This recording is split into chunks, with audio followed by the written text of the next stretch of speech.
Que Dieu vous bénisse richement. Mungu anibariki sana. Nous parlons sur l'achèvement de l'œuvre Tukunasemezea yulu ya kumalizika kwa kazi selon le plan de Dieu. kufuatana na mapo ya Mungu. Dieu va achever son œuvre qu'il a commencé. Mungu atamaliza kazi yake ile alianza. Et l'achèvement de cette œuvre Na kule kumaliza kwa ile kazi est présenté kunakuwa ou naoneshwa, nous est présenté par Dieu banatuonesha kwa sous Mungu des types différents, kufuatana na mifano ya kuachana, des aspects différents, mahali ya kuachana, sous des noms différents. manjina ya kuachana. Mais tous ces types, Lakini ile mifano tous ces yote, aspects, ile mahali tous ces yote, noms différents, manjina yote ya kuachana, comme église, sawa vile kanisa, où ces noms-là nous sont présentés comme église, banatuonesha sawa vile kanisa, maison, nyumba, corps, mwili, vigne, mzabibu, poterie, arbre, épouse. mochi, bibi harusi. Parlant, tous ces types-là Ile mifano yote parlent de l'épouse parole iko nasemezea bibi harusi que Jésus vient prendre ule Yesu atakuya kuchukua le jour de l'enlèvement siku ya kunyanuliwa pour l'amener au ciel. njoo kumupeleka kumbingu. Et cette épouse-là Na ule bibi harusi est présentée sous différents aspects beko namuonesha mahali ya kuachana, qui parlent de la même chose ile iko nasemezea kitu sous moja, des noms différents. manjina ya kuachana. Et cet achèvement Na kule kumalizika se kwa fait kazi premièrement individuellement. kuko nafanika kwa mtu binafsi. Aujourd'hui, Leo il achève l'œuvre qu'il a commencée anamaliza ile kazi alianza en toi, ndani yako, en moi, ndani yangu, à des temps différents, mumanyakati ya à kuachana, des périodes différentes, dakika ya à des kuachana, années différentes. mumiaka ya kuachana. Toi, tu as atteint la maturité Wewe aujourd'hui. unafikia kukamilifu Moi, leo, le mois prochain. hiyo mimi nakomea kesho, L'autre 2 mois après. kesho yake au miezi mbili Ainsi de mwingine suite. mpaka vile Et quand ifikayo. l'œuvre est achevée Na wakati ile individuellement, kazi inamalizika, il nous place comme de pierres vivantes eko achevées natuweka kama vile mawe iliyokuwa hai Bien inamalizika, taillé banachonga à mzuri son édifice mondial. kuile nyumba yake ya dunia mzima, Et à la fin, na kumwisho il va achever cet édifice mondial. atamaliza ile kazi ya kujenga nyumba Ainsi, nzima ya dunia après mzima, l'achèvement, na kisha kuimaliza, après la présentation de son œuvre au monde kisha entier, ye kuonesha kazi yake ni kumalizika kwa dunia l'œuvre mzima, qui est achevée, ile kazi après inamalizika, qu'il soit présenté au monde kisha ye entier, kuionesha kwa dunia après qu'il mzima, soit présenté à toute la kisha ye nature, kuionesha kwa qui maumbile yote, soupire jusqu'à ce jour, ile inakuwa nagua ndani yayo et mpaka leo. alors la résurrection aura lieu, Sasa pale ufufuko ya bafu la itafanyika, transmutation aura lieu, kubadilika kwa mwili et kutatimizwa, enfin tous nous serons amenés na kisha shi bote au tutabebwa ciel en un clin d'œil. kwenda kumbingu kwa kuvini alicho na kufungua. Tous qui sommes baptisés du Saint-Esprit. Bote benye kubatizwa na Roho Nous Mtakatifu. pouvons lire un Pierre Tulisoma kwa Petro wa kwanza 4. 4 La fin de toutes choses est proche. mstari wa 7, mwisho wa kila Soyez kitu donc sages et sobres mkwebeni hekima na kiasi pour vaquer à la prière. kwa kujitumbukiza La maombi. fin de toutes choses est proche. Mwisho wa kila Et quand nous kitu, lisons Ephésiens 4, kama tunasoma Waefeso 4:11, wanasema hivi, et il a donné les uns comme na alipatia bamoja sawa les vile autres comme prophètes, mitume, wengine sawa les autres nabii, comme évangélistes, wengine sawa pashabani les njema, autres comme pasteurs wengine sawa vile bachungaji et docteurs na balimu, pour le perfectionnement juu ya kukamilisha des saints batakatifu, en vue de l'œuvre du juu ya ministère kazi ya huduma et de l'édification du corps na de Christ. kujenga mwili wa Kristo. Et quand nous lisons encore 1 Pierre 5, Kama tunasoma Petro wa kwanza il est dit 5:10, comme ça, anasema hivi, les dieux de toute grâce Mungu wa neema yote qui vous a appelé en Jésus ule alikuita ndani ya Yesu à sa grâce éternelle, kwa neema yake ya milele, après que vous aurez souffert un peu de kisha mwe temps, kuteseka kwa dakika kidogo, vous perfectionnera lui-même, atamikamilisha yeye mwenyewe, vous affermira atamitia et nguvu, vous na fortifiera, vous atamilia, rendra inébranlable. atafanya mshikwe bakutenka-tenka. Philippiens 1:6. Wa Filipo 1:6, Je suis persuadé miko na hakikisho que celui qui a commencé ya kwamba ule alianza ndani yenu cette bonne œuvre hii kazi la mzuri rendra parfaite ataikamilisha pour les jours de Jésus-Christ. juu ya siku ya Yesu Kristo. Et quand nous lisons dans Romains 9, Kama tunasoma Warumi 9 28, il est dit comme 28 suit, banasema, car le Seigneur kwa sababu Bwana exécutera pleinement atatimiza katika utele et yote promptement na kwa haraka sur la terre dunia ce qu'il a résolu. ile alibeba Il mipango, va certainement achever son œuvre. atamaliza kweli kweli kazi L'œuvre yake. qu'il a commencé, Kazi ile alianza, si humain que nous sommes, kama sheba nous commençons une œuvre, tukunaza nous kazi l'amenons à l'achèvement. tunaifikisha Que kumwisho. dire de lui? Sasa itakuwa je L'œuvre yake? qu'il a commencé, Kazi ile alianza parce qu'il avait dit, kwa sababu alisema tu es Pierre, uko et Pierre sur ces rocs, na pai mwamba je bâtirai mon église.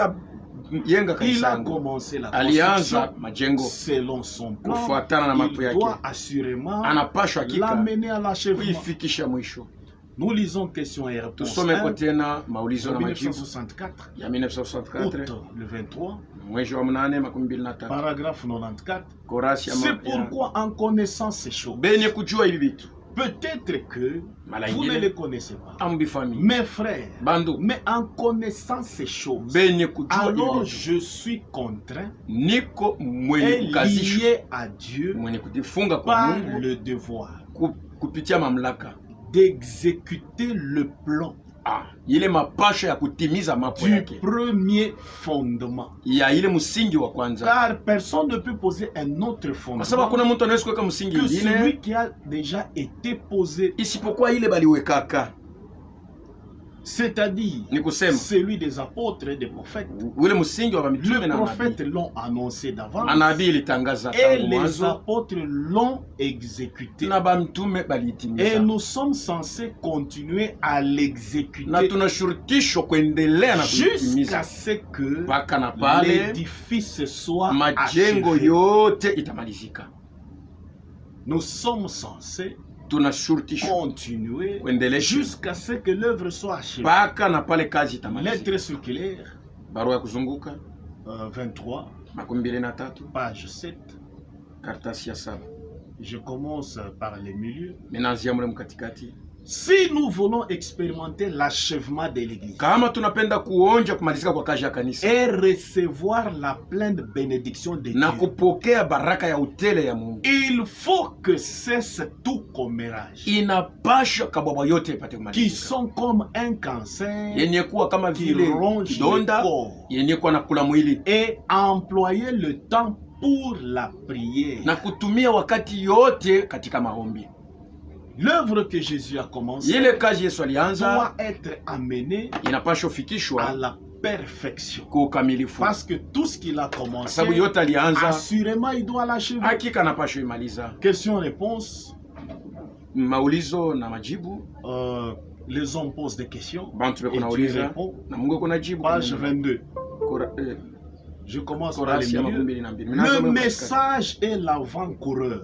Ujumbe njo iko natangulia, Cependant, japo c'est le Seigneur lui-même ni Bwana ye mwenyewe qui va achever l'œuvre de la njo rédemption. atamaliza kazi ya ukombozi. Le Seigneur lui-même. Bwana ye Et mwenyewe. quand nous lisons la lettre circulaire Kama 32 tunasoma barua kuzunguka de 32 ya 1986, 1986 page 4, korasi il yake est ya écrit 4 comme suit. bana Il aimerait avoir une église anapenda kuwa na kanisa dans laquelle il puisse poursuivre son plan ndani ya ile kanisa kunaendelesha mapo de yake salut ya wokovu et l'achever. na kuimaliza. Mais si dans la période du Moyen-Âge, Kama bashi mwakati ile ya Moyen-Age, les traces de ce qui s'est passé là du point de vue spirituel matua ya bale balipitamo yenye kuangalia kiroho ne peuvent être ainsi bien suivies hatuwezi kuifuatilisha depuis vizuri la réforme, kuanzia kuile wakati ya reform, cependant nous voyons les développements spirituels. japo tu kunaona vile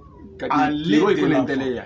Le plan de Dieu est que Mapo ya Mungu iko dans sema l'église règne mukanisa mtawale tout à la fin, byote kumwisho, tout à la fin, byote là à la fin, kule kumwisho, le même état de pureté hali moja moja ya usafi qui existait tout au commencement. ile ilikuwa kumwanzo. Dieu va achever son œuvre. Mungu atamaliza kazi Et yake, Dieu achève son œuvre na Mungu kunamaliza kazi yake en passant kwa kupita par ses ministres. akupitia batumishi yake. Il travaille avec ses ministres Eko natumika na pour batumishi achever yake l'œuvre qu'il a juu ya kumaliza commencée. kazi ile alianza, Et les ministres ont eu la grâce na batumishi de balipata neema participer à cette ya œuvre. kushiriki kuile C'est ce que kazi. nous lisons dans la lettre Ndio ile circulaire tuko d'octobre nasoma barua kuzunguka ya mwezi wa 2011, page 26. 2011. Que le Seigneur vous bénisse richement. Bwana amebariki Vous sana. tous qui soutenez ce ministère Mwe bote benye kuwa par na vos Seigneur. prières, Kwa maombi yenu, par vos dons, kwa zawadi et yenu, qui contribuent à l'œuvre missionnaire dans le monde entier. beko natumika njoo ya kuendelea kwa kazi ya Mungu mdunia Qu'il mzima, puisse arriver à ses fins ipate kufika mwisho avec nous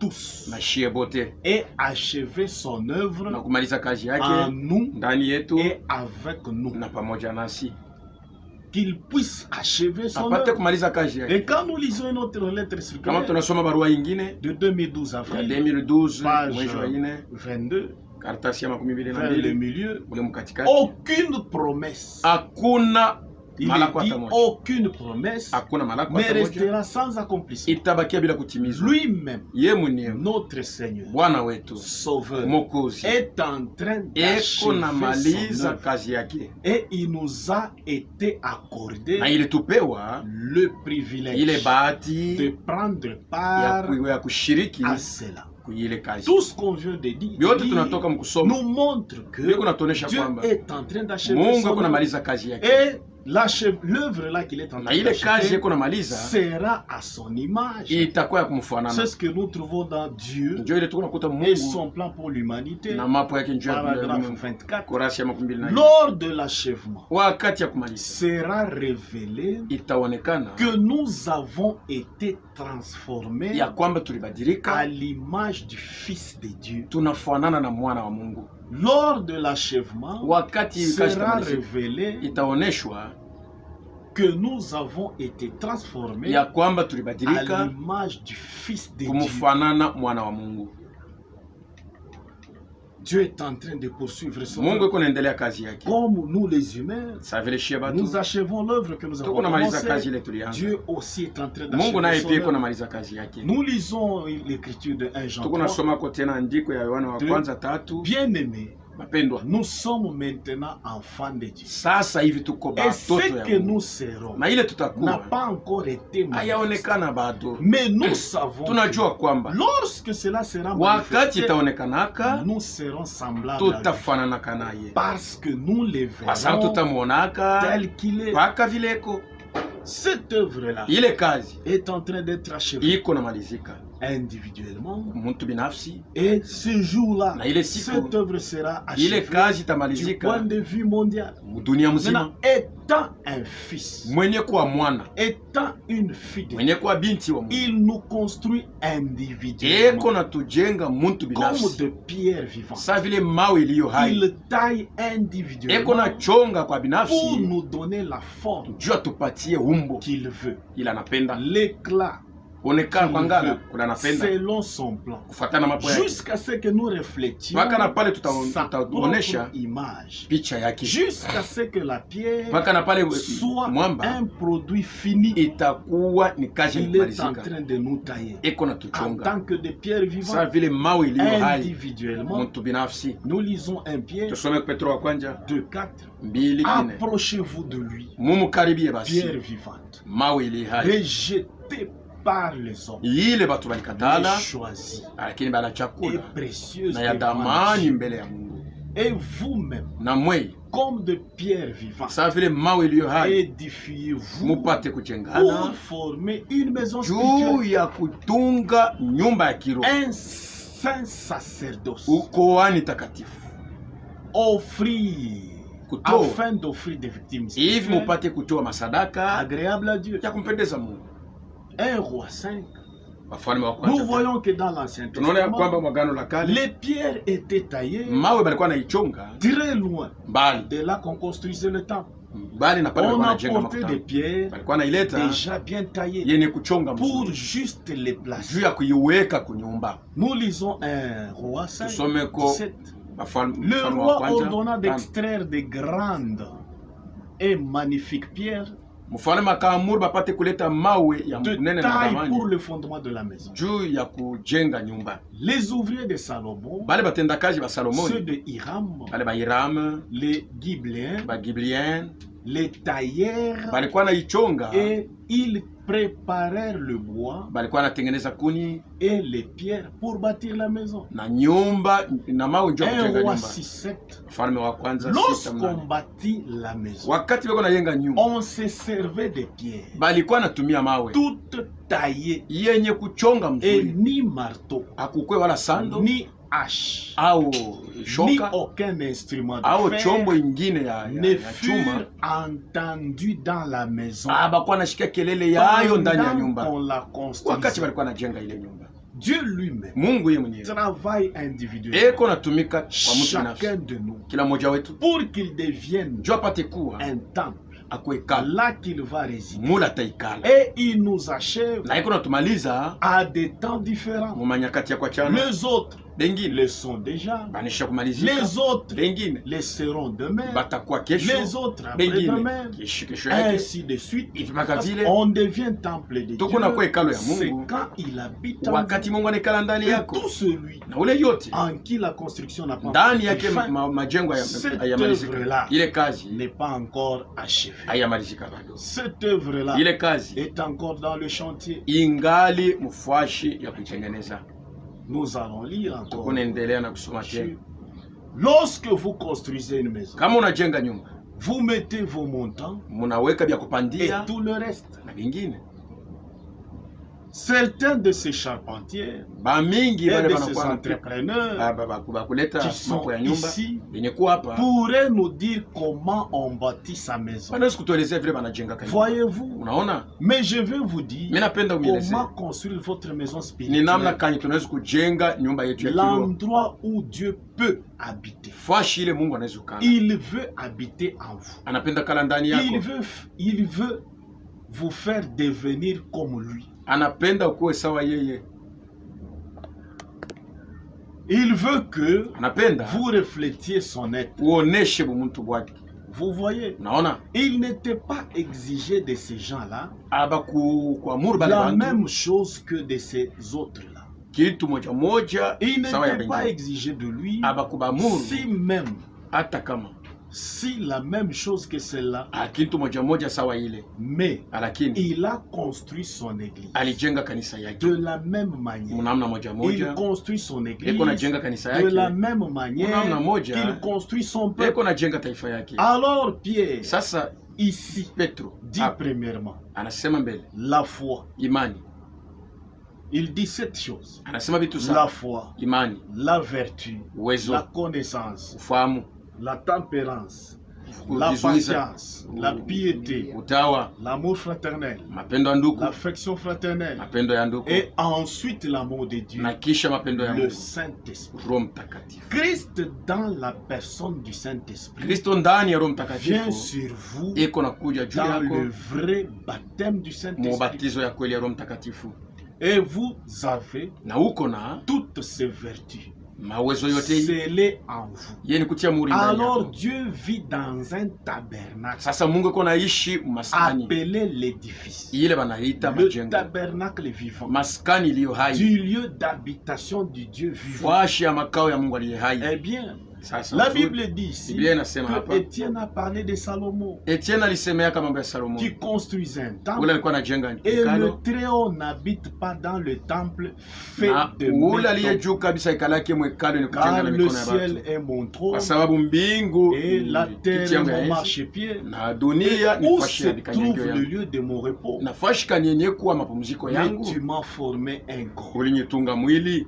Dieu habite dans la stature d'un homme, Mungu eko na ikala mwili wa mtu, se reflétant dans cet être eko nalionesha mule une mtu adoration parfaite. kwa budu kamili. Dieu en nous Mungu ndani yetu étant son tabernacle, benye kuwa maskani yake, Dieu se manifeste. Mungu eko najionesha. Comme nous pourrons rester là Sasa vile tunaweza kubakia pale dessus jusqu'à ce que mpaka na pale vous suffoquiez unaanza presque des choses et ici dedans. ndani. Remarquez, Naona Dieu sait toujours, Mungu anajua en tout temps, wakati yote refléter dans l'homme. eko nalionyesha ndani ya C'est mtu. Dieu à Ni Moïse, Mungu ndani ya Musa et ainsi de suite. na vile vifuatayo. Je saute. Niko na lufu. Voilà pourquoi Njoo kwa maana je suis ici ce matin. niko hapa ya C'est asubuhi. afin d'essayer Njoo ni pime d'enseigner à cette petite église kufundisha hii kanisa kidogo et à moi-même na mimi mwenyewe la manière de devenir namna ya kukua le lieu d'adoration du Dieu vivant. fashi ya mabudu ya Mungu aliye hai. Combien aimerait être cela? Ni ngapi wanapenda kuwa Les vile lieux d'habitation du Dieu vivant. fashi ya makao ya Mungu aliye hai. Une fois que la pierre vivante Wakati ile jiwe iliyo hai est achevée, banaimaliza il kuichonga, la place beko na iweka alors à son temple au niveau mondial. kwekalo ya dunia mzima. Il nous travaille individuellement. Anatuchonga mtu Et binafsi. dès que l'œuvre est terminée, Kama ile kazi inamalizika il ndani prend mwako, cette pierre, anakubeba wewe il la ndiwe, place à l'édifice anaenda mondial, kuweka kuile majengo à ya dunia son mzima, église au niveau mondial, kukanisa yake ya dunia qu'il mzima, est en train de construire, ile kona jenga qui va s'achever ce ile jour-là. itamalizika ile siku, L'église qu'il viendra kanisa ile atakuya kubeba. chercher, comme il est dit dans Matthieu, Sabila anasema Mathayo, Matthieu 16, Mathayo 18. 16, 18. Et moi je te dis Na mimi que nakuelezea tu es Pierre, wewe uko Petro, et que sur cette pierre, na hii mwamba je bâtirai mon église. nitajenga kanisa yangu. Il présente son œuvre Eko naonesha kazi yake comme son église, sawa kanisa yake, comme son temple sawa hekalo au yake niveau mondial. mdunia mzima. Et cette église Na ile kanisa est construite de pierres iko yenye kujengewa na mawe, déjà taillées, mawe yenye kuchonga, complètement achevées. yenye kumalizika kuchonga. Alors, il place chaque Sasa kuna pierre waka kila à son jibu emplacement précis. pafuashi yake ni kustahili, Comme pour le temple construit sawa par vile njoo ya Salomon, hekalo ile balijenga kwa toutes les Salomoni. pierres étaient préalablement Mawe taillées. yote ilikuwa yenye kuchonga mbele, On les amenait au temple balikuwa naileta mwekalo pour être placés. ndio bapate kuichomeka. Il a son temple qu'il fait au Eko niveau hekalo yake mondial. kunafanya mdunia mzima. Lisons 1 Corinthiens Tusome kwa 3, Korinto wa kwanza 3 9, 11. 9. Car nous sommes ouvriers Kwa sababu tuko batenda kazi avec Dieu. pamoja na Mungu, Vous êtes le champ de Dieu, muko shamba ya Mungu, l'édifice de Dieu, majengo ya Mungu, selon la grâce kufatana na de Dieu neema ya Mungu qui m'a été donnée. ila J'ai alinipatia, posé les niliweka fondements msingi comme un sage sawa vile mjengaji et mwenye un hekima, autre bâtit na dessus. mwingine atawajenga juu, Mais que chacun prenne lakini garde kila mmoja afanye de la hayo manière dont il bâtit munamna dessus. ile kuna jenga juu yake. 1 Pierre 2, Petro wa kwanza 2. hein? Rejetons donc toute malice Bene kukatala et bwerevu toute bote ruse, na bujanja la dissimulation, Mm. l'envie et toute Tamani médisance, na kusema kanya, désirez comme les enfants nouveau-nés mupate kutaka saa batoto le wekuzali lait kwa sasa, spirituel maziba ya et kiroho pur, na safi, afin que par lui hivi kupitia vous yayo croissiez pour le salut. mupate kukomala njuu ya wokovu. Si vous avez goûté que le Seigneur Kama est mulionja sema Mungu bon, yuko mwema, approchez-vous de lui, mumukaribie. pierre vivante, Mawe iliyo hai rejetée par les yenye hommes, kukatala kwa mais watu, choisie lakini ile et balichakula précieuse devant na ya Dieu, damani mbele ya et Mungu, vous-même, na mwenini benyewe comme de pierres sawa vivantes, vile mawe iliyo hai, édifiez-vous mupate kujijenga pour former juu une mupate maison kutunga nyumba moya ya spirituelle, kiroho, un saint ukoani sacerdoce. takatifu. Et 2 Corinthiens 6, Wakorinto wa quand nous pili lisons à 6, partir de kama tunasoma 14 14 ou de 16, nous voyons au ce qui est écrit. 16 tutafuata Quel ile. rapport y a-t-il Ni upatanisho gani entre le temple de yenye Dieu kuwa kati ya hekalo ya Mungu et les idoles? na sanamu? Car nous sommes le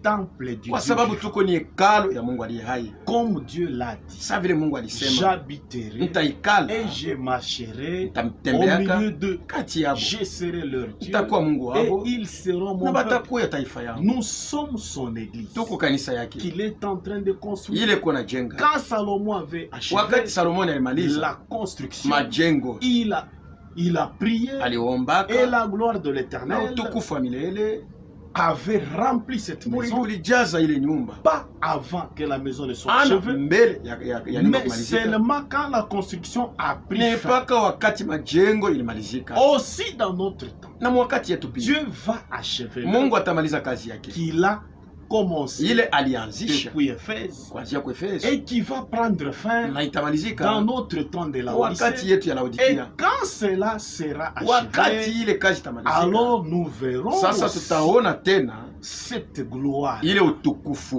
comme il a été dit sa vile alisemaka dans AG 2.9, mu Hagai La gloire de 2:9. cette dernière maison Utukufu ya hii nyumba sera plus grande itakuwa mkubwa que celle de la première, kushindia ile ya kwanza, dit l'Éternel vile wa des milele armées. wa Et majeshi. c'est dans ces lieux Na que muifashi je donnerai ma paix, njo taleta salama dit yangu, l'Éternel des armées. vile wa milele Tant anasema. que l'œuvre de Dieu n'est pas terminée, Pale kazi ya Mungu nous haimalizika ne ndani sommes yetu, pas son temple. hatu ya kuweka On devient temple tuko na quand kuweka l'œuvre est achevée, wakati ile kazi quand inamalizika, Dieu habite en kama nous. Mungu anaikala ndani Et yetu, là, nous devenons une na pale habitation, tunakuwa makao un temple de Dieu. hekalo ya Mungu.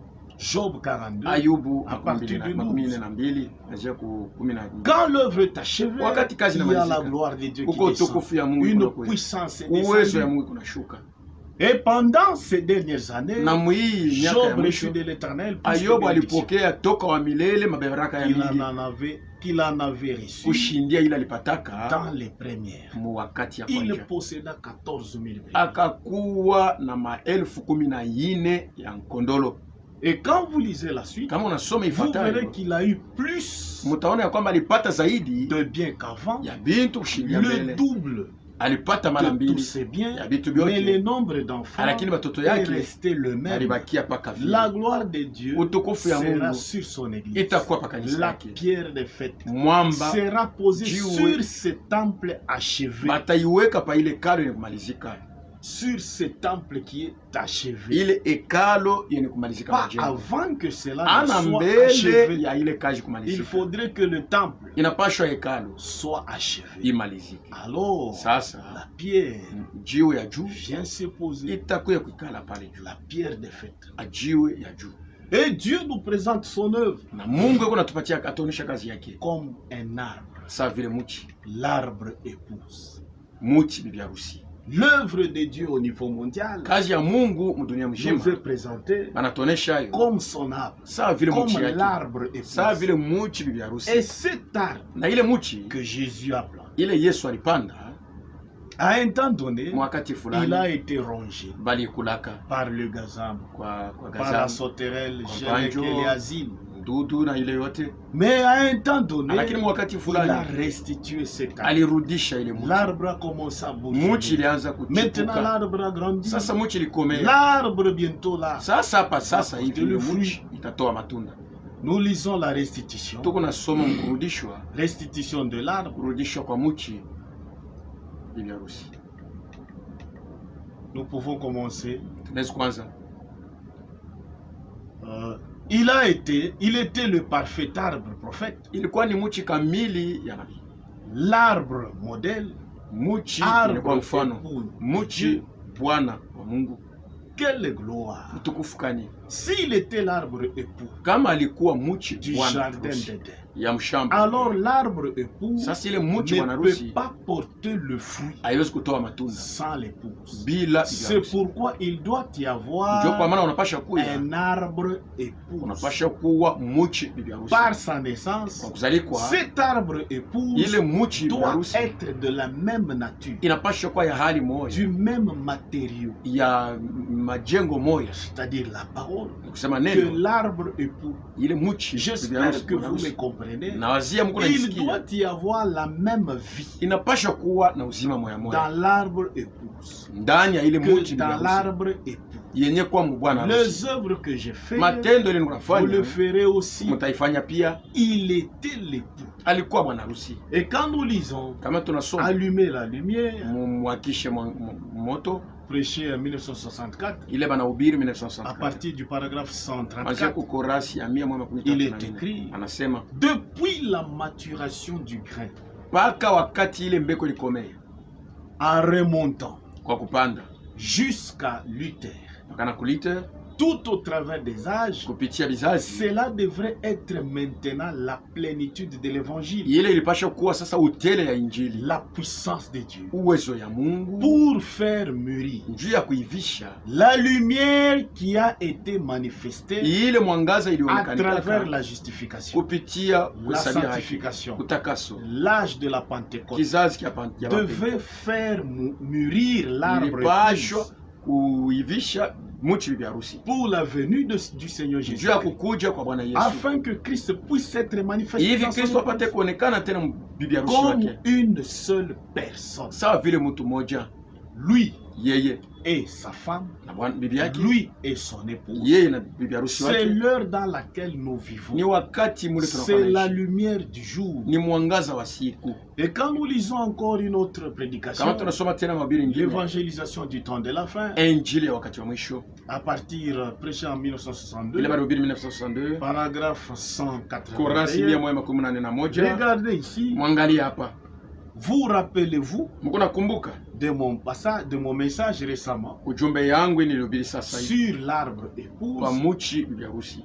Voyez-vous Mko naona comment ils ont pris Jésus? ni namna gani balimbeba Il Yesu. était un arbre, Alikuwa muti celui que David a vu. ule Daudi aliona, Un arbre planté près d'un courant d'eau, muchi yenye kupanda kando kando ya donnant bahari, son fruit en sa saison. iko natoa matunda yake L'arbre wakati yake. le plus parfait. Muchi yenye kwa kamili sana, On l'a battu, baliijenga, on l'a battu, baliikata, on l'a pendu baliweka kumuchi à un bois romain kumuchi ya Warumi, fait de main d'homme, ile balifanya na mikono ya comme watu, objet de raillerie. sawa vile kitu ya kuchekelea. Mais Lakini qu'est-ce qu'il a fait? ni nini ilifanya? Il est ressuscité le troisième jour. Alifufuka siku ya tatu. Qu'est-ce qu'il a fait d'autre? Alifanya nini Il ingine? a donné la vie à un arbre épouse, Alileta uzima kwa muchi bibi harusi, un homme et une femme, mwanaume na mwanamke, comme les arbres sawa vile miti qui étaient dans le jardin ile ilikuwa d'Éden. mshamba ya Edeni. Deux arbres, Michi mbili, l'un d'eux moja ilikuwa l'arbre de vie muchi ya et uzima l'autre l'arbre de na l'amour. mwingine muchi ya Et harusi. qu'a-t-il fait? Alifanya nini? Il est venu Alikuya pour racheter cet arbre, juu ya kukombola ile muti, ainsi qu'il a racheté au sawa vile Calvaire. alikombola Il Kalvari, est prêt à la planter eko tayari kuipanda pour restaurer son arbre. juu ya kurudisha ile muti mwali Celui ilikuwa ya qui zamani. aura, Ni ule celui atatafanya, qui aurait ule atatapima. dû être en Éden, mais elle est tombée. Yo jo ilipashikwa mwedeni, lakini ilianguka. Alors, Sasa parce qu'elle n'a pas cru à la parole, sababu ikuamini mais neno ici, hapa, il va la restaurer. atairudisha, Restaurer un arbre kurudisha qui muti croira la parole. ile itaamini neno, Restaurer cet arbre qui kurudisha ile va muti croire à toute la parole. itaamini neno yote. Cet arbre-là Hii muti a été rongé, mais balikulaka à un moment donné, mwakati fulani, cet arbre-là ile muti va être a été itarudishwa, restitué. batairudisha. Quand nous lisons à partir du paragraphe Kama tunasoma 183, korasi mais je restaurerai. ntarudisha, Elle continue d'avancer. iko naendelea na kwenda. Maintenant, Mpaka qu'est-ce que cela fait? ni iko nafanya nini? Au temps du soir, Wakati ya il magharibi n'y aura pas une organisation. hakutakuya matengenezo, Il y aura un sommet. kutakuwa Où ni le fruit mûrit-il en premier lieu? kutakuwa ni muchi kule matunda iko na ivya mbele ya C'est yote. une question. Banauliza Où le fruit mûrit-il en premier lieu? matunda inaivyaka wapi Il mbele? répond au sommet. Anasema ni kumuti. Pourquoi? Juu ya nini? Le soleil le frappe. Jua iko Et au napika temps du soir, na kumangaribi les semences sont plantées mambeko beko naipanda pour maintenant juu pour un arbre époux juu ya muti du biharusi temps du ya soir. wakati wa mwisho, Quand l'arbre de vie wakati muti ya uzima retournera à l'arbre époux, itarudia voyez-vous, kwa muti et biharusi, les lumières du soir na ile mwangaza ya sont magharibi venues maintenant inakuya sasa pour arroser juu ya kuangazia et faire mûrir na kuivisha ce fruit hii qui matunda est sur l'arbre yenye kwa kumuti qui a été planté. ile balipanda. L'œuvre de Dieu Kazi ya Mungu présentée comme l'arbre. yenye kuoneshwa kama vile muti biharusi. Nous lisons encore une autre citation Tuko nasoma par tena rapport à ça, kwa hii mambo la restitution de l'arbre, plutôt la stature de l'homme parfait, kimo kya mtu mkamilifu, à partir du paragraphe 242. kuanzia korasi 212. Voilà cet âge de l'Église, Tazama vizazi saba vya kanisa, cette marche. mwenendo yenye kwa ya mifano Dieu ile. bâtit son Église Mungu ako najenga kanisa comme yake une personne, sawa vile mtu un binafsi, individu, sawa mtu en lui-même. ndani yake, La gloire, utukufu, la connaissance de Dieu uwezo ya Mungu descendant à travers ceci, yenye kushuka pa ile nous soudant ensemble. inatufunga kama mtu C'est mmoja. pourquoi Njo kwa maana les pentecôtistes sont mis dehors, bantu ya Pentekoste Le banenda Luthérien nje, ba Lutheria sont mis dehors. beko inje, Voilà pourquoi Angalia sasa njua certains nini. peuvent monter jusqu'à cette hauteur, Bengine wanaweza kupanda mpaka na muhiki pimo puis retomber. kisha bananguka. Mais il y a une petite véritable, Lakini kuko une tu partie véritable de cela kipande moja ya qui ukweli continue à former ces yiko bâtiments. naendelea na kutunga. Je restaurerai. Ntarudishaka. Il a promis de restaurer. Alilaka kurudisha. Là-dedans Mule ndani se trouve le corps. muko mwili. Et la manière dont Dieu Na namna ile Mungu s'attend à ce que nous croissions eko naongojea tupate en komana tant qu'individu, sawa vile mtu binafsi. c'est la manière dont il a fait entrer son Ni église namna ile aliingisha kanisa yake pour qu'elle croisse hivi ikomee, avec chaque âge de l'église. ikomee pamoja na kizazi kyote cha kanisa. Cela forme ensuite Ile iko natunga kisha une grande église. kanisa mnene. Mais quand nous, Lakini kama shi non pas d'une manière imaginaire, ana mnamna ya kuwazia, mais que nous nous prosternions devant un lakini Dieu vivant, tunainama mbele ya Mungu aliye hai, une vertu vivante, uwezo ya hai, une connaissance vivante, kufahamu kwa hai, une patience vivante, kuvumilia kwa une hai, piété vivante, utawa ya hai, une puissance vivante, uwezo ya hai venant par les dieux yenye vivants. kutoka kwa Mungu aliye hai. Cela fait d'un homme vivant Ile inafanya mtu aliye hai une image vivante, picha iliyokuwa hai ya la Mungu, parole restaurée. neno yenye kurudishwa. Il nous présente son œuvre, Eko natuonesha kazi yake, l'œuvre qu'il a commencée, ile kazi alianza, l'œuvre qu'il a ile achevée. kazi alimaliza. Il nous présente cette œuvre-là Anatuonesha ile kazi comme son corps. sawa vile mwili wake. Le corps est composé de plusieurs membres. Mwili uko na viungo mingi. Avant que le corps Mbele ya mwili ne soit achevé, ipate kumalizika, chacun de ces membres-là, kila kiungu cha mwili, chacun des membres qui le kiungu composent kyote kene kutunga hii doit mwili être achevé. kinapashwa kumalizika kwa fashi yake. Dieu au niveau mondial, Mungu mudunia il nous mzima présente son œuvre iko natuonesha kazi yake comme un corps. sawa vile mwili, Et le corps est composé de différents membres. na mwili unakuwa na viungo vya kuachana.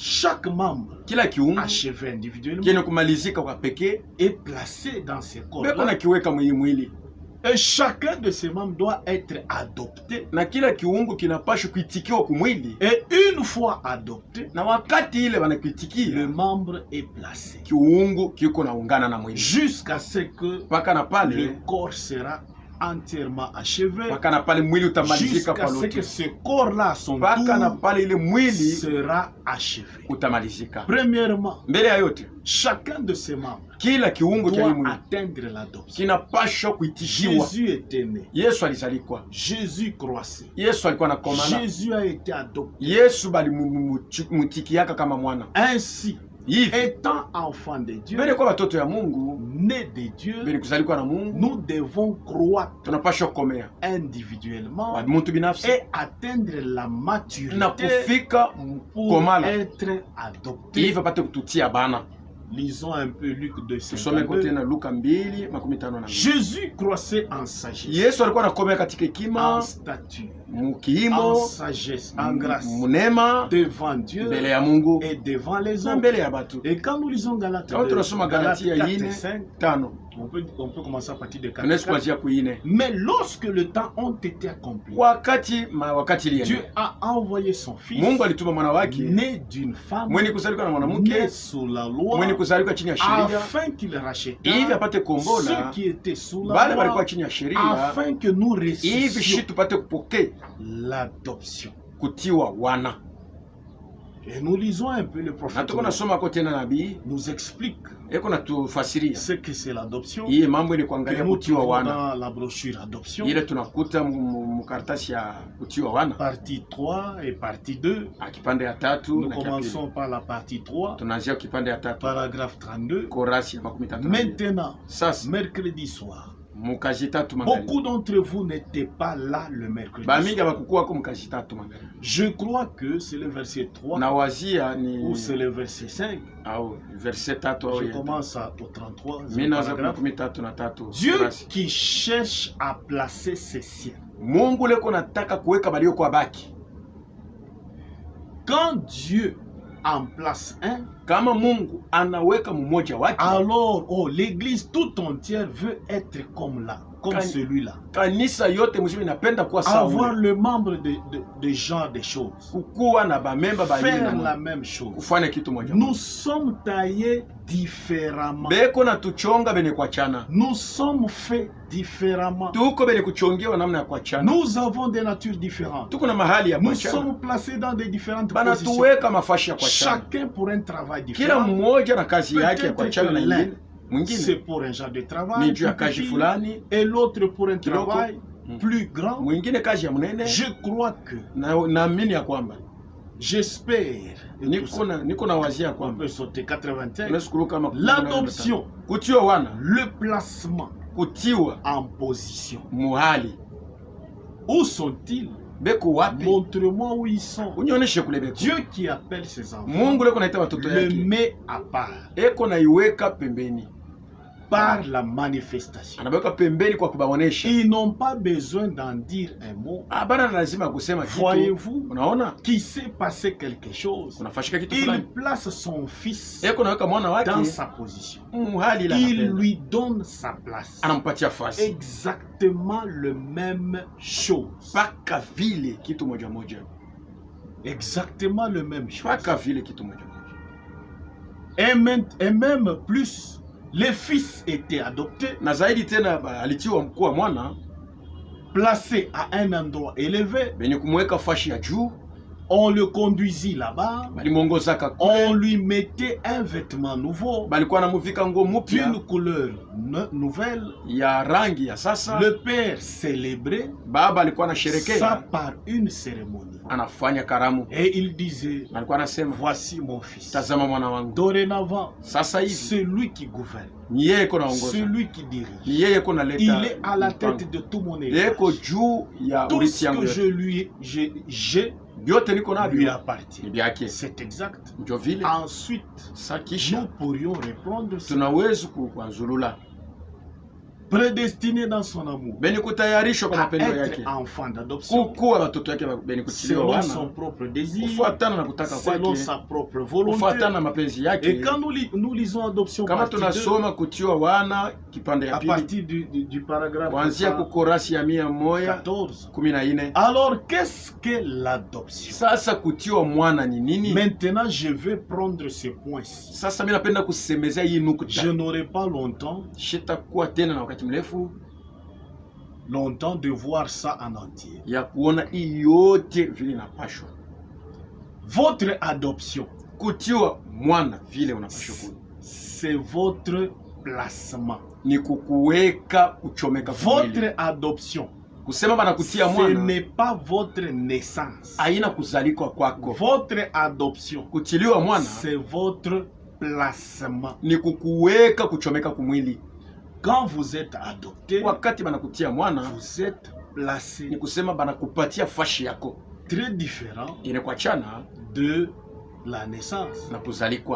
Je lis la statue de l'homme parfait. Paragraphe 106.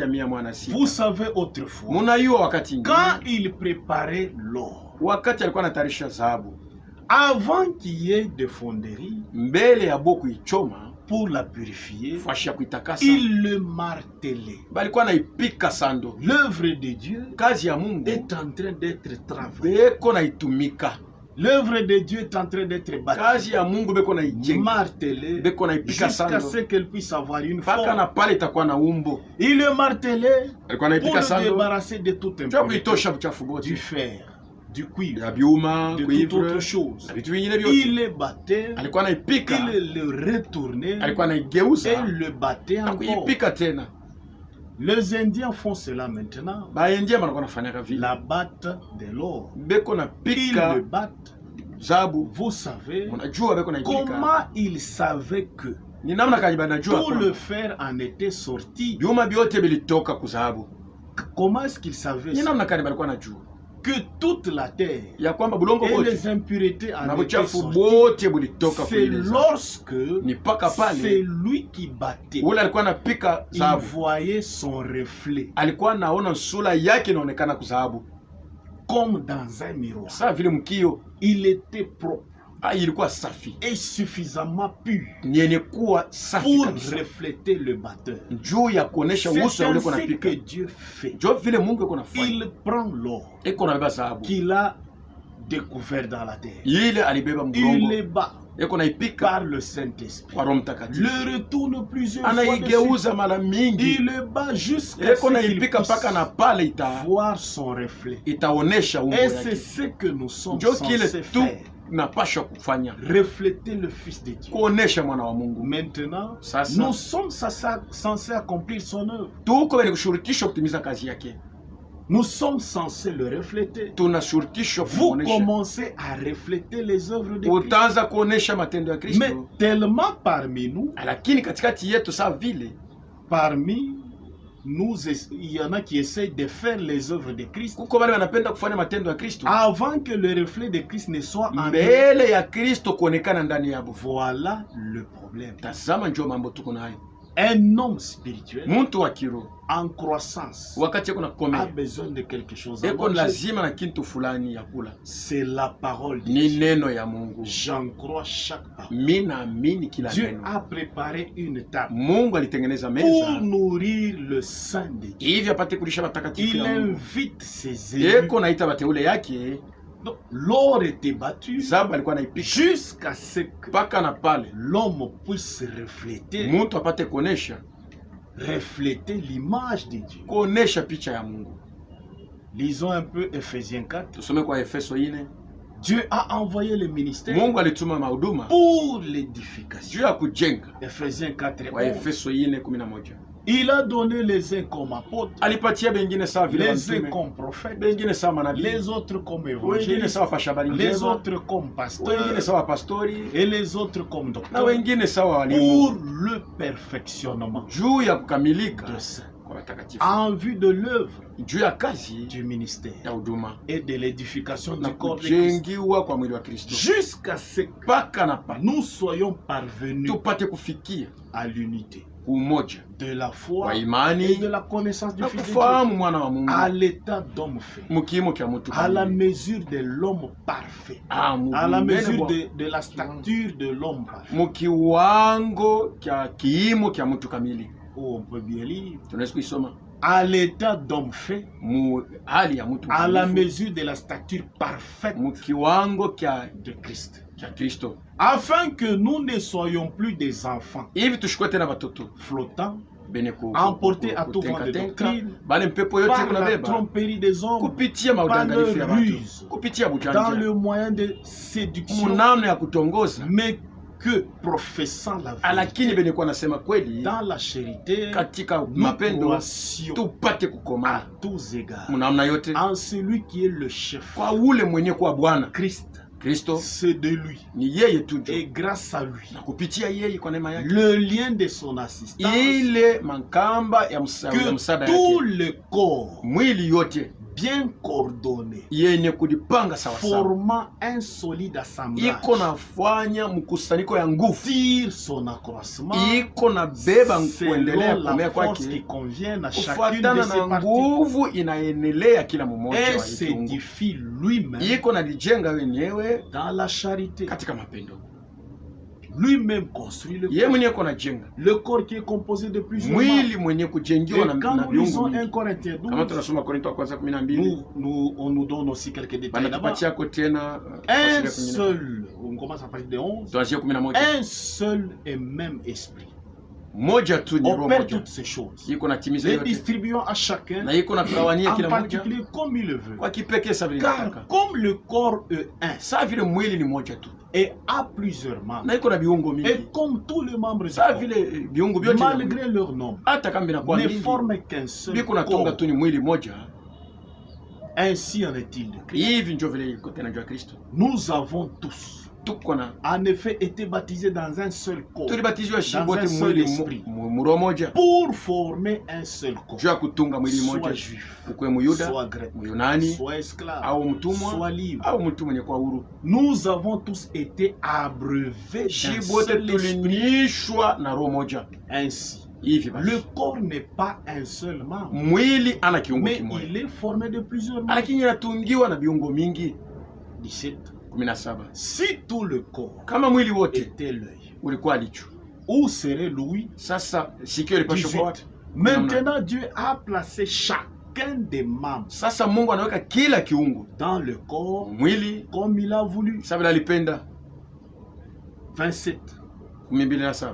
Vous êtes le corps de Christ Muko mwili wa Kristo et vous êtes ses membres, na muko viungo vyake, chacun pour sa part. kila mmoja kwa Ce kipekee. corps-là Ule mwili est composé de plusieurs uko na membres viungo mingi et chaque membre na kila kiungo est scellé du Saint-Esprit. banakitia muhuri wa Roho Après Mtakatifu. avoir été scellé, Kisha kutiwa muhuri wa Roho maintenant ce Mtakatifu, membre est placé. sasa ile kiungo banaiweka kumwili. Romains 8, 23. Warumi 8:23. Et ce n'est pas elle seulement, Aina paka yo yenyewe tu, mais nous aussi, shibote qui avons les prémices de l'Esprit, benye kwa na malimbuko ya Roho, nous aussi, shie pamoja nous soupirons tuko na ugua en nous-mêmes, ndani yetu, en attendant l'adoption, tukiongojea kutiwa wana la rédemption na ukombozi de notre corps. ya miili yetu. L'œuvre terminée, Kazi inamalizika, quand l'œuvre prend fin, wakati kazi Dieu la inamalizika, présente Mungu yuko anaonyesha comme sawa son corps. mwili wake. Nous lisons encore, Tuko nasoma tena, Christ. Kristo Christ est le mystère de Dieu révélé. Kristo ni siri ya Mungu yenye kufunuliwa. Prêché en 1960. Ile banahubiri 1963, Paragraphe 434. korasi ya 434. L'église est le sang de Christ. Kanisa ni damu ya Kristo Par l'esprit. kupitia Roho, Parce que la vie est dans le sang. kwa sababu uzima uko ni C'est mdamu, le baptême du ni Saint-Esprit. ubatizo wa Roho C'est Mtakatifu, ce baptême qui nous fait entrer dans son corps ni ubatizo iko natuingisha mwili wake, et qui ne reconnaît rien d'autre que son corps. ila itambue kitu ingine sipo kwa mwili wake. C'est le baptême Ni ubatizo qui nous fait entrer dans son iko corps. natuingisha mwili wake. Nous lisons la brochure Enlèvement Tuko nasoma tena à partir karatasi de ya kunyanuliwa 91. kuanzia kwa 19. Lorsque un germe vient dans la matrice, Wakati d'une buzima femelle, buko naingia mu mwili wa mwanamke, vous n'êtes pas devenu un germe humain we au kukuweko buzima wa mtu venant de votre père, mwenye kutokea kwa baba yenu, et ensuite un germe venant d'un chien, sasa tena buzima mwenye kutokea kwa imbwa au kisha et ensuite d'un poulet. au inatokea kwa kuku. C'est tout du genre humain. Yote Le corps de Jésus-Christ, mwili wa Yesu Kristo, l'épouse, Wa- sera une partie de son corps. utakuwa ni Il kipande ya mwili était wake. la parole Alikuwa neno et l'épouse devra être la na bibi parole. harusi anapasha kukuwa La neno, parole ajoutée à la parole. neno inekuongezewa kwa neno. 93. 93. Alors, comment entrons-nous dans le corps Ni namna kani tuko naingia hii mwili dans un seul esprit? muro moja, Nous avons été tous baptisés tulibatizwa wote pour former un seul corps juu ya kutunga mwili moja, dans un seul baptême du mubatizo Saint-Esprit. moja ya Roho Mtakatifu. Nous entrons dans le Tuko corps naingia mwile mwili par le baptême. kupitia ubatizo. 103. Maintenant, comment entrons-nous dans cette Ni église? namna kani tuko naingia mwili kanisa Dans un seul esprit, katika roho nous moja, avons été baptisés tulibatizwa pour former juu ya un kutunga seul mwili moja, corps. mwili moja. Et quand l'œuvre est achevée, Wakati kazi inamalizika, l'œuvre kazi étant son corps est achevée, mwili wake unamalizika, par rapport au corps, kufuatana na mwili il y a la puissance qui va descendre. kuko uwezo Par itashuka, rapport au corps, kufuatana na mwili. cette force-là Ile nguvu est appelée adoption. ndio ile banasema kutia wana, Cette force-là ile nguvu est appelée ndio rafraîchissement. ile banasema kutulizwa. Et nous voyons un peu par rapport au rafraîchissement. Tuko naangalia mbele kwa ile ni Acte kuangalia 3. Matendo ya Mitume Parce 3. que quand l'œuvre aura pris fin, Wakati kazi cette itamalizika, œuvre-là sera adoptée ile kazi par la double Sikia. puissance qui viendra à la fin. kupitia nguvu mara mbili itakuya Nous kumwisho. lisons Acte 3, 19. Matendo ya Mitume 3:19. donc. Mutubuni basi Et convertissez-vous mupate kugeuka pour que vos péchés soient hivi effacés, zambi yenu ipate kuondolewa, afin que le temps de rafraîchissement hivi wakati ya mzuri ipate vienne de kuya la part du Seigneur, kutokea kwa Bwana qu'il envoie. atume C'est lui qui vous a été destiné, ule balimitayarishia Jésus. Yesu Kristo. Que le ciel Ule mbingu doit recevoir inapasha kuchunga jusqu'au temps du rétablissement de toutes choses dont Dieu a parlé anciennement par la bouche de ses saints prophètes. Le rafraîchissement. Premièrement, il y aura le rétablissement. Quand le rétablissement aura fait, maintenant le rafraîchissement. Nous lisons la prédication Christ et son Église. Au commencement de ce siècle, une puissante effusion du Saint-Esprit a lieu. Le don de l'Esprit fut donné aux enfants de Dieu par toute la terre. Les gens firent l'expérience d'un temps de venant d'en haut. Les gens ont fait cette expérience-là. Les personnes âgées de tout le pays peuvent rendre témoignage de la puissante visitation du Dieu Tout-Puissant. Et quand nous lisons notre prédication, un autre livre, Tragédie, page 11, avant le retour de Jésus, Dieu veut tout restituer dans son Église et la remettre dans son état originel. C'est le ainsi dit le Seigneur. Car il est écrit de notre Seigneur, lesquels il faut que le ciel reçoive jusqu'au temps du rétablissement dont Dieu a parlé par la bouche de ses saints prophètes de tout temps, en sorte que vienne de temps de rafraîchissement devant la face du Seigneur. Le temps de rafraîchissement. Il est pleinement clair maintenant que premièrement vient la restauration et le temps de rafraîchissement. Et ensuite Jésus vient. D'abord l'établissement, puis le rafraîchissement, et enfin Jésus vient. Nous lisons une autre lettre circulaire de 2019, page 2, avril, le 5 avril. Le temps de rafraîchissement. Le réveil et le rafraîchissement spirituel que le Seigneur Dieu a déversé sur le saint, sur les siens, par l'effusion du Saint-Esprit. Nous sommes aussi promis avant que le Seigneur revienne que le ciel doit recevoir jusqu'au temps du rétablissement de toutes choses. Non, le rafraîchissement, il n'est donc pas seulement question du rafraîchissement, mais aussi du rétablissement.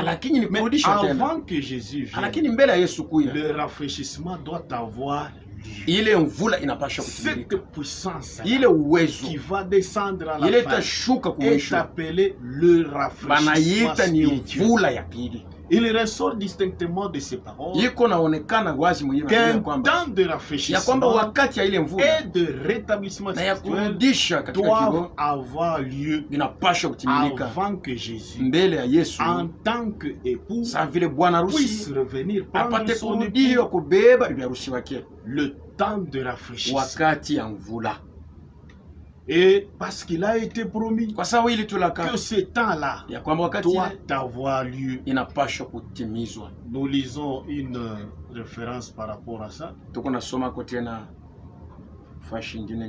Par rapport au temps de rafraîchissement.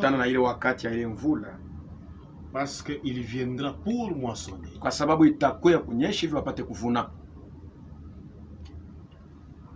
Nous lisons le livre, il est écrit. Page 18.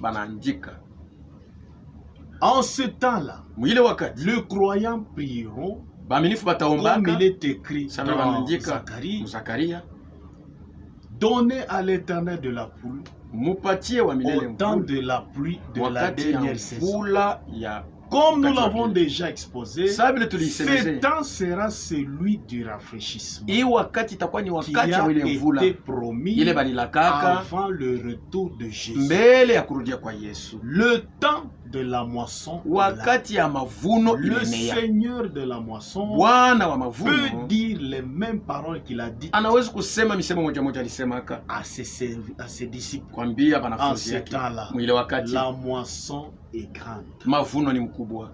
Au temps de la moisson, Mwakati ya mavuno qui est appelé ile rafraîchissement banaita ya par mvula rapport au corps, kufuatana na la mwili, double puissance qui sera uwezo venue mara mbili itakuya pour à ce que juu son ipate œuvre soit kufikisha kazi yake soit amenée à maturité, kukomea, soit amenée à la perfection. ifike mukamilifu. Que Dieu vous bénisse. Mungu awabariki.